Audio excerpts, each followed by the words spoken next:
ಆಕಾಶವಾಣಿ ಪ್ರದೇಶ ಸಮಾಚಾರ ಓದುತ್ತಿರುವವರು ಕುಮಾರಿ ಕೇವಳ. ಮುಖ್ಯಾಂಶಗಳು: ರಾಷ್ಟ್ರೀಯ ಬಾಹ್ಯಾಕಾಶ ದಿನ, ವಿವಿಧ ಕಾರ್ಯಕ್ರಮಗಳ ಆಯೋಜನೆ, ವಿಜ್ಞಾನಿಗಳಿಗೆ ಅಭಿನಂದನೆ. ಬಂಧನದಲ್ಲಿರುವ 21 ಬಾಂಗ್ಲಾದೇಶಿ ಪ್ರಜೆಗಳನ್ನು ಹಸ್ತಾಂತರಿಸಲು ತಂಡ ನಿಯೋಜನೆ. ಕಾವೇರಿ ನದಿ ಪಾತ್ರದಲ್ಲಿ ಸರಾಸರಿ ಮಳೆಯಿಂದ ಸಮಸ್ಯೆಗಳಿಗೆ ಪರಿಹಾರ, ಕೃಷಿ ಸಚಿವ ನರೇಂದ್ರಸ್ವಾಮಿ ವಿಶ್ವಾಸ. ಬೆಂಗಳೂರಿನಲ್ಲಿ ನಮ್ಮೂರ ಹೆಮ್ಮೆ ಕಾರ್ಯಕ್ರಮದಡಿ ಪ್ರತಿಭಾವಂತ ವಿದ್ಯಾರ್ಥಿಗಳಿಗೆ ಸನ್ಮಾನ, ಸಚಿವ ಕೃಷ್ಣ ಬೈರೇಗೌಡ. ರಾಷ್ಟ್ರೀಯ ಬಾಹ್ಯಾಕಾಶ ದಿನದ ಸಂದರ್ಭದಲ್ಲಿ ಇಂದು ಬಾಹ್ಯಾಕಾಶ ಕ್ಷೇತ್ರದಲ್ಲಿ ದೇಶ ಮಾಡಿದ ಸಾಧನೆಯನ್ನು ಸಂಭ್ರಮದಿಂದ ನೆನಪಿಸಿಕೊಳ್ಳಲಾಗುತ್ತಿದೆ. ಈ ಸಂಬಂಧ ವಿವಿಧ ಕಾರ್ಯಕ್ರಮಗಳನ್ನು ಹಮ್ಮಿಕೊಳ್ಳಲಾಗಿದೆ. ಉಪರಾಷ್ಟ್ರಪತಿ ಸಿಪಿ ರಾಧಾಕೃಷ್ಣನ್ ಹಾಗೂ ಪ್ರಧಾನಿ ನರೇಂದ್ರ ಮೋದಿ ಈ ಸಂದರ್ಭದಲ್ಲಿ ಶುಭಾಶಯ ತಿಳಿಸಿದ್ದಾರೆ. ಉಪರಾಷ್ಟ್ರಪತಿ ರಾಧಾಕೃಷ್ಣನ್ ಅವರು ಬಾಹ್ಯಾಕಾಶ ಅನ್ವೇಷಣೆಯಲ್ಲಿ ಭಾರತದ ಸಾಧನೆ ಅಮೋಘವಾಗಿದೆ. ಇದು ದೇಶದ ವೈಜ್ಞಾನಿಕ ಪಾರಮ್ಯತೆ, ನಾವೀನ್ಯತೆಯ ಸ್ಫೂರ್ತಿ ಹಾಗೂ ಜ್ಞಾನ ಮುಂಚೂಣಿಯಲ್ಲಿ ಇರುವ ಬದ್ಧತೆಯನ್ನು ಪ್ರದರ್ಶಿಸುತ್ತದೆ ಎಂದಿದ್ದಾರೆ. ದೇಶದ ವಿಜ್ಞಾನಿಗಳು, ಎಂಜಿನಿಯರ್ಗಳು ಹಾಗೂ ಸಂಶೋಧಕರು ಗಗನಯಾನದಂತಹ ಮಹತ್ತರ ಕಾರ್ಯಕ್ರಮಗಳ ಮೂಲಕ ದೇಶವನ್ನು ಹೆಚ್ಚಿನ ಎತ್ತರಕ್ಕೆ ಕೊಂಡೊಯ್ಯಲು ಸಮರ್ಪಣಾ ಭಾವದಿಂದ ಶ್ರಮಿಸುತ್ತಿದ್ದಾರೆ ಎಂದು ಉಪರಾಷ್ಟ್ರಪತಿ ತಿಳಿಸಿದ್ದಾರೆ. ಪ್ರಧಾನಿ ನರೇಂದ್ರ ಮೋದಿ, ಬಾಹ್ಯಾಕಾಶ ಕ್ಷೇತ್ರದಲ್ಲಿ ಭಾರತ ಸತತವಾಗಿ ತನ್ನ ಅಸ್ತಿತ್ವವನ್ನು ವಿಸ್ತರಿಸುತ್ತಿದೆ. ಖಾಸಗಿ ಕ್ಷೇತ್ರದಲ್ಲಿಯೂ ಭಾರತದ ಪ್ರತಿಭಾವಂತರು ವಿಶ್ವಾದ್ಯಂತ ಅಸ್ಮಿತೆಯನ್ನು ಕಂಡುಕೊಳ್ಳುತ್ತಿದ್ದಾರೆ. ಭಾರತದ ಬಾಹ್ಯಾಕಾಶ ಕ್ಷೇತ್ರ ಜಾಗತಿಕ ಹೂಡಿಕೆದಾರರನ್ನು ಆಕರ್ಷಿಸುತ್ತಿದೆ ಎಂದು ತಿಳಿಸಿದ್ದಾರೆ. ಕೇಂದ್ರ ರೈಲ್ವೆ ಖಾತೆ ರಾಜ್ಯ ಸಚಿವ ವಿ ಸೋಮಣ್ಣ, ಬಾಹ್ಯಾಕಾಶ ಸಂಶೋಧನೆಯಲ್ಲಿ ಐತಿಹಾಸಿಕ ಸಾಧನೆಗಳೊಂದಿಗೆ ರಾಷ್ಟ್ರ ಹೆಮ್ಮೆ ಪಡುವಂತೆ ಶ್ರಮಿಸುತ್ತಿರುವ ಇಸ್ರೋದ ವಿಜ್ಞಾನಿಗಳು ಹಾಗೂ ದೇಶದ ಪ್ರತಿಯೊಬ್ಬ ವಿದ್ಯಾರ್ಥಿಗಳಿಗೂ ಅಭಿನಂದನೆ ಸಲ್ಲಿಸುತ್ತಿರುವುದಾಗಿ ತಿಳಿಸಿದ್ದಾರೆ. ರಾಷ್ಟ್ರೀಯ ಬಾಹ್ಯಾಕಾಶ ದಿನಾಚರಣೆ ಹಿನ್ನೆಲೆಯಲ್ಲಿ ಇಂದು ಬೆಂಗಳೂರಿನ ಜವಾಹರಲಾಲ್ ನೆಹರು ತಾರಾಲಯ ಆವರಣದಲ್ಲಿ ಚಂದ್ರಯಾನ, ಆದಿತ್ಯ L1, ಆರ್ಯಭಟ ಸೇರಿದಂತೆ ವಿವಿಧ ಬಾಹ್ಯಾಕಾಶ ಮಾದರಿಗಳ ಪ್ರದರ್ಶನ ಆಯೋಜಿತವಾಗಿದೆ. ನೋಂದಾಯಿತ ವಿದ್ಯಾರ್ಥಿಗಳಿಗಾಗಿ ಬಾಹ್ಯಾಕಾಶ ಮತ್ತು ಭಾರತ ವಿಷಯದ ರಸಪ್ರಶ್ನೆ ಸ್ಪರ್ಧೆ ಜರುಗುತ್ತಿದೆ. ಕನ್ನಡ ಭಾಷೆ ಹಾಗೂ ಸಾಹಿತ್ಯಕ್ಕೆ ಅಪಾರ ಕೊಡುಗೆ ನೀಡಿದ ಪದ್ಮಶ್ರೀ ಪ್ರೊಫೆಸರ್ ಜಿ ವೆಂಕಟಸುಬ್ಬಯ್ಯ ಅವರ ಜನ್ಮದಿನವಾದ ಇಂದು ಅವರಿಗೆ ಮುಖ್ಯಮಂತ್ರಿ ಡಿಕೆ ಶಿವಕುಮಾರ್ ಗೌರವ ನಮನ ಸಲ್ಲಿಸಿದ್ದಾರೆ. ಕನ್ನಡ ಸಾಹಿತ್ಯ ಪರಿಷತ್ತಿನ ಬೃಹತ್ ನಿಘಂಟು ನಿರ್ಮಾಣ, ಇಗೋ ಕನ್ನಡ ಅಂಕಣ ಹಾಗೂ ನೂರಾರು ಭಾಷಾ ಸಂಶೋಧನಾ ಕೃತಿಗಳ ಮೂಲಕ ಕನ್ನಡ ಶಬ್ದಕೋಶವನ್ನು ಶ್ರೀಮಂತಗೊಳಿಸಿದ ಈ ಮೇರು ವಿದ್ವಾಂಸರು ಕನ್ನಡಕ್ಕೆ ನೀಡಿದ ಕೊಡುಗೆಗಳು ಸದಾ ಚಿರಂತನ ಎಂದು ಅವರು ಸಾಮಾಜಿಕ ಜಾಲತಾಣದಲ್ಲಿ ಸ್ಮರಿಸಿದ್ದಾರೆ.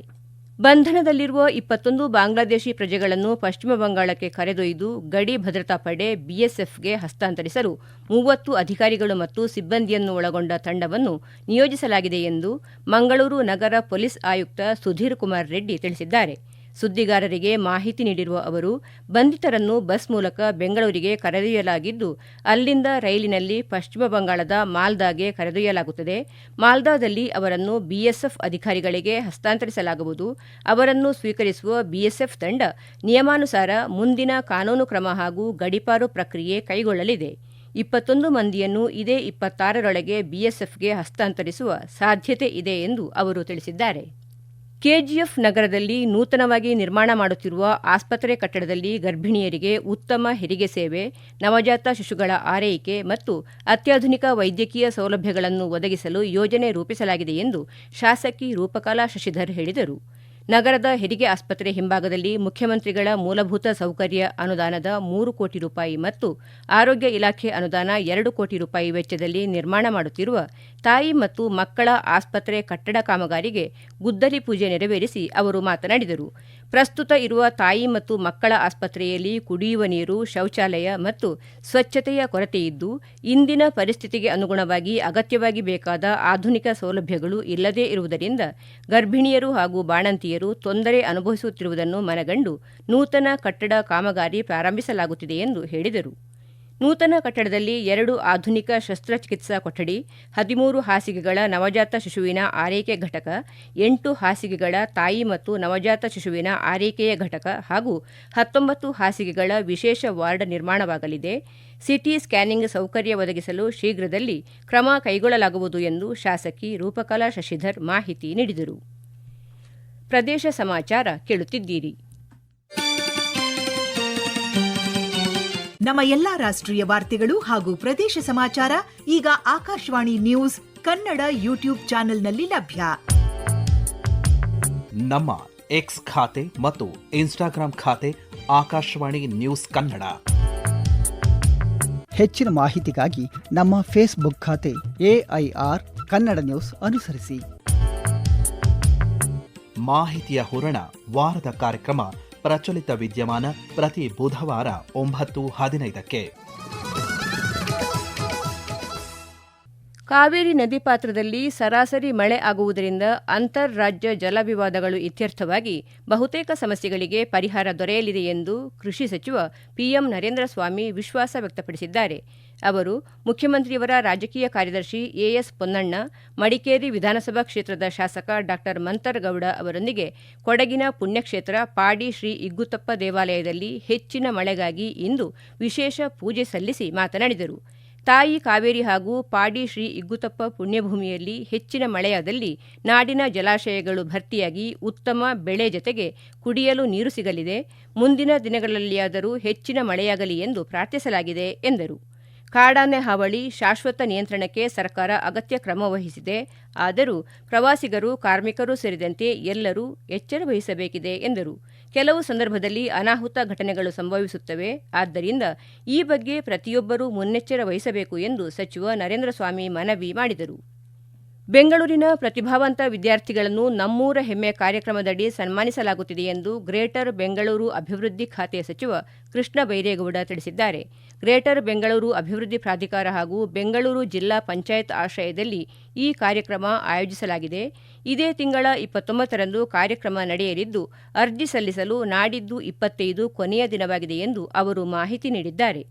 ಎಸ್ಎಸ್ಎಲ್ಸಿಯಲ್ಲಿ 621ಕ್ಕೂ ಅಧಿಕ ಅಂಕ, ದ್ವಿತೀಯ ಪಿಯುಸಿಯಲ್ಲಿ 596ಕ್ಕೂ ಅಧಿಕ ಹಾಗೂ ಸಿಬಿಎಸ್ಇ 10 ಹಾಗೂ 12ನೇ ತರಗತಿಗಳಲ್ಲಿ 496ಕ್ಕೂ ಅಧಿಕ ಅಂಕಗಳನ್ನು ಪಡೆದ ಪ್ರತಿಭಾವಂತ ವಿದ್ಯಾರ್ಥಿಗಳು ಈ ಗೌರವಕ್ಕೆ ಅರ್ಹರಾಗಿರುತ್ತಾರೆ. ಪ್ರತಿಭಾವಂತ ವಿದ್ಯಾರ್ಥಿಗಳನ್ನು ಗುರುತಿಸುವ ಜೊತೆಗೆ ಸಮಾಜದ ಇತರ ವಿದ್ಯಾರ್ಥಿಗಳನ್ನು ಉತ್ತಮ ಸಾಧನೆಗಾಗಿ ಪ್ರೇರೇಪಿಸುವುದು ಈ ಕಾರ್ಯಕ್ರಮದ ಉದ್ದೇಶವಾಗಿದೆ ಎಂದು ಸಚಿವ ಕೃಷ್ಣ ಬೈರೇಗೌಡ ಸಾಮಾಜಿಕ ಮಾಧ್ಯಮದಲ್ಲಿ ತಿಳಿಸಿದ್ದಾರೆ.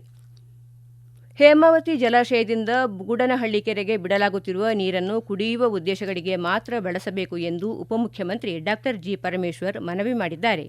ಅವರು ನಿನ್ನೆ ಬುಗುಡನಹಳ್ಳಿ ಕೆರೆಗೆ ಭೇಟಿ ನೀಡಿ ಪರಿಶೀಲನೆ ನಡೆಸಿದ ಬಳಿಕ ಮಾತನಾಡಿ, ಬರಗಾಲ ಪರಿಸ್ಥಿತಿ ಇರುವುದರಿಂದ ನೀರನ್ನು ಕುಡಿಯುವ ಉದ್ದೇಶಕ್ಕೆ ಮಾತ್ರ ಬಳಸಬೇಕು, ಯಾವುದೇ ಕಾರಣಕ್ಕೂ ಕೃಷಿ ಚಟುವಟಿಕೆಗಳಿಗೆ ಬಳಸಬಾರದು ಎಂದು ಕೋರಿದ್ದಾರೆ. ದಾವಣಗೆರೆ ಜಿಲ್ಲೆಯಲ್ಲಿ ಕೇಂದ್ರ ಸರ್ಕಾರದ PM ಕಿಸಾನ್ ಯೋಜನೆಯಡಿ ಆರ್ಥಿಕ ನೆರವು ಪಡೆಯಲು ಅರ್ಹ ಫಲಾನುಭವಿಗಳು ಇKYCಯನ್ನು ತಕ್ಷಣ ಪೂರ್ತಿಗೊಳಿಸಬೇಕು ಎಂದು ಕೃಷಿ ಇಲಾಖೆ ಜಂಟಿ ನಿರ್ದೇಶಕ ಜಿಯಾವುಲ್ಲಾ ತಿಳಿಸಿದ್ದಾರೆ. ಯೋಜನೆಯಡಿ ಇKYCಯನ್ನು ಕಡ್ಡಾಯಗೊಳಿಸಲಾಗಿದ್ದು, ಜಿಲ್ಲೆಯಾದ್ಯಂತ ಇನ್ನೂ 1,30,000ಕ್ಕೂ ಹೆಚ್ಚು ರೈತರ ಇKYC ಕಡ್ಡಾಯ ಪ್ರಕ್ರಿಯೆ ಬಾಕಿ ಇದೆ. ನಿಗದಿತ ಅವಧಿಯೊಳಗೆ ಇKYC ಪೂರ್ಣಗೊಳಿಸದಿದ್ದರೆ ಮುಂದಿನ ಕಂತಿನ ಹಣ ಖಾತೆಗೆ ಜಮೆಯಾಗುವುದಿಲ್ಲ ಎಂದು ಅವರು ಸ್ಪಷ್ಟಪಡಿಸಿದ್ದಾರೆ. ಯೋಜನೆಯಲ್ಲಿ ನಕಲಿ ಫಲಾನುಭವಿಗಳನ್ನು ತಡೆಯಲು ಹಾಗೂ ಮೃತಪಟ್ಟವರ ಖಾತೆಗಳಿಗೆ ಹಣ ವರ್ಗಾವಣೆಯಾಗುವುದನ್ನು ತಡೆಗಟ್ಟುವ ಉದ್ದೇಶದಿಂದ ಕೇಂದ್ರ ಸರ್ಕಾರ ಈ ಕ್ರಮ ಕೈಗೊಂಡಿದೆ. ಹಿಂದೆ ಜಾರಿಯಲ್ಲಿದ್ದ ಆಧಾರ್, OTP ಆಧಾರಿತ ವ್ಯವಸ್ಥೆಯನ್ನು ರದ್ದುಗೊಳಿಸಲಾಗಿದ್ದು, ಪ್ರಸ್ತುತ ಬಯೋಮೆಟ್ರಿಕ್ ಅಥವಾ ಮುಖ ದೃಢೀಕರಣ ಆಧಾರಿತ ಇKYCಗೆ ಮಾತ್ರ ಅವಕಾಶ ನೀಡಲಾಗಿದೆ ಎಂದು ಅವರು ತಿಳಿಸಿದ್ದಾರೆ. ಹೆಚ್ಚಿನ ಮಾಹಿತಿಗಾಗಿ ಹತ್ತಿರದ ರೈತ ಸಂಪರ್ಕ ಕೇಂದ್ರ ಅಥವಾ ಸಹಾಯಕ ಕೃಷಿ ನಿರ್ದೇಶಕರ ಕಚೇರಿಯನ್ನು ಸಂಪರ್ಕಿಸುವಂತೆ ಜಂಟಿ ಕೃಷಿ ನಿರ್ದೇಶಕರು ಮನವಿ ಮಾಡಿದ್ದಾರೆ.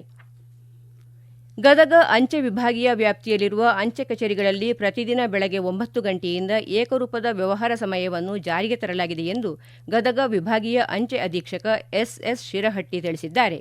ಈ ಹೊಸ ವ್ಯವಸ್ಥೆಯಿಂದ ಸಾರ್ವಜನಿಕರು ಅಂಚೆ ಕಚೇರಿಗಳಿಗೆ ಭೇಟಿ ನೀಡಿ ವಿವಿಧ ಅಂಚೆ ಹಾಗೂ ಹಣಕಾಸು ಸೇವೆಗಳಾದ ಉಳಿತಾಯ ಬ್ಯಾಂಕ್ ವ್ಯವಹಾರಗಳು, ಸ್ಪೀಡ್ ಪೋಸ್ಟ್, ಪಾರ್ಸೆಲ್ ಸೇರಿದಂತೆ ವಿವಿಧ ಅಂಚೆ ಲೇಖನಗಳ ಬುಕ್ಕಿಂಗ್, ಇ-ಪಾವತಿ ಸೇವೆಗಳು, ಅಂಚೆ ಜೀವ ವಿಮೆ ಪ್ರೀಮಿಯಂ ಪಾವತಿ ಹಾಗೂ ಇತರೆ ಅಂಚೆ ಸೇವೆಗಳನ್ನು ನಿಗದಿತ ಸಮಯದಿಂದಲೇ ಪಡೆಯಲು ಸಾರ್ವಜನಿಕರಿಗೆ ಅನುಕೂಲವಾಗಲಿದೆ ಎಂದು ಅವರು ತಿಳಿಸಿದ್ದಾರೆ. ಕೊನೆಯಲ್ಲಿ ಮತ್ತೊಮ್ಮೆ ಮುಖ್ಯಾಂಶಗಳು. ರಾಷ್ಟ್ರೀಯ ಬಾಹ್ಯಾಕಾಶ ದಿನ, ವಿವಿಧ ಕಾರ್ಯಕ್ರಮಗಳ ಆಯೋಜನೆ, ವಿಜ್ಞಾನಿಗಳಿಗೆ ಅಭಿನಂದನೆ. ಬಂಧನದಲ್ಲಿರುವ 21 ಬಾಂಗ್ಲಾದೇಶಿ ಪ್ರಜೆಗಳನ್ನು ಹಸ್ತಾಂತರಿಸಲು ತಂಡ ನಿಯೋಜನೆ. ಕಾವೇರಿ ನದಿ ಪಾತ್ರದಲ್ಲಿ ಸರಾಸರಿ ಮಳೆಯಿಂದ ಸಮಸ್ಯೆಗಳಿಗೆ ಪರಿಹಾರ, ಕೃಷಿ ಸಚಿವ ನರೇಂದ್ರ ಸ್ವಾಮಿ ವಿಶ್ವಾಸ. ಬೆಂಗಳೂರಿನಲ್ಲಿ ನಮ್ಮೂರ ಹೆಮ್ಮೆ ಕಾರ್ಯಕ್ರಮದಡಿ ಪ್ರತಿಭಾವಂತ ವಿದ್ಯಾರ್ಥಿಗಳಿಗೆ ಸನ್ಮಾನ, ಸಚಿವ ಕೃಷ್ಣ ಬೈರೇಗೌಡ. ಇಲ್ಲಿಗೆ ಪ್ರದೇಶ ಸಮಾಚಾರ ಮುಗಿಯಿತು. ನಮ್ಮ ಮುಂದಿನ ವಾರ್ತಾ ಪ್ರಸಾರ ಸಂಜೆ 6:40ಕ್ಕೆ.